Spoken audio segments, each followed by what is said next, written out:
Ano mo dito ba? Sa mga laptop. May nagabot akong parcel. Ha? May nagabot akong parcel kasi. Pang-thumbnail ko yun, pang-thumbnail ko. Ayan. Nakapagpausok na ako mga kadayot nito.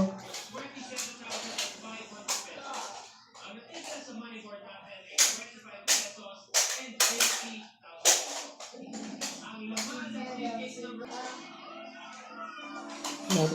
Make sure nyo lang mga kadayot na wag na kayo dumilat pag sinisigot nyo.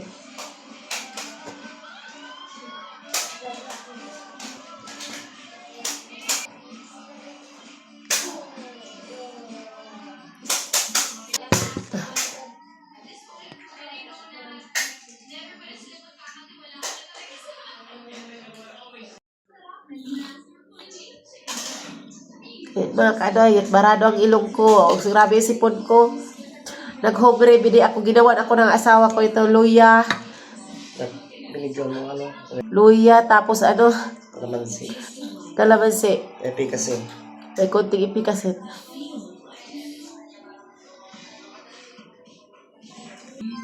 Yan.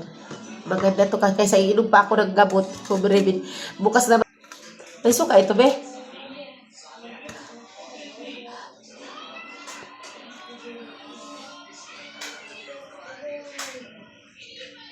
Ayan, dapat nakapikit ang mata mga kaadayot para hindi makapasok yung init sa mata.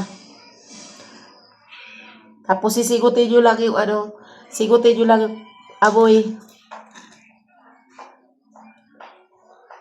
Para mawala yung barado ng ilong. Tubig na mainit, tapos kalamansi. Efficacy. Pinakulo to ng tubig.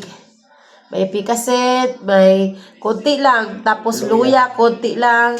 Kalamansi, konti lang. Tapos yung sigaw nga dito, ito, yung usok-usok.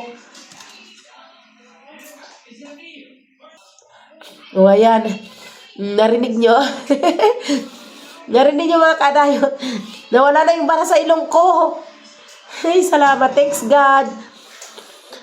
Buti na lang ginawa na ko ng asawa ko kasi hirap na ako kanina huminga. Oh, kita nyo? Nakahiga na ako. Thanks God. Naku, huwag kang maingay. Nagbablog si mama. Pakulit yung anak ko naglalaro. Oh, yan. Salamat sa Diyos. Nakahiga na ako. Pag hindi naman kasi masyadong malalang sipon ko tsaka ayaw ko nang umiinom ako ng gamot mga kadayot. Mahirap naman. Maya inom ng gamot. Hanggat maaari, ito lang, ganito, pasingaw, tas kalamansi. At least nakahiga na ako. Hindi na ako makahinga.